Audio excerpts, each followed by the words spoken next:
Okay, we made it to the Juno Beach Pier, world famous, sponsored by the Loggerhead Marine Life Center, which we were at earlier today, and also Palm Beach County Parks and Recreation.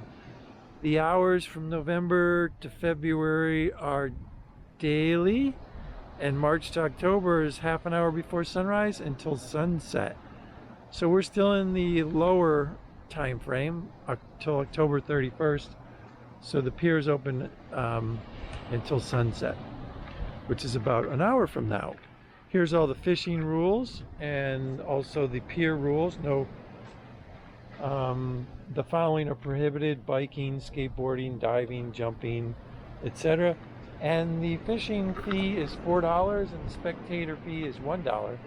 So we're going to go ahead and pay the fee tonight. Of course, no drones without a permit.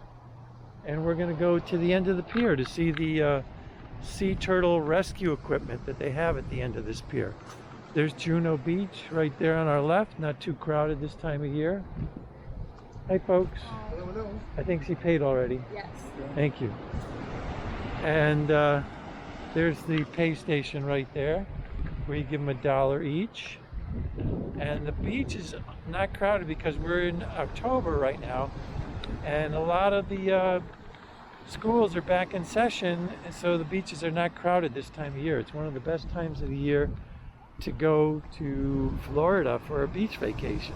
The water temperature is still absolutely beautiful at 83 degrees, and the daytime temperature is usually between 80 and 90 degrees, so it's absolutely perfect beach weather.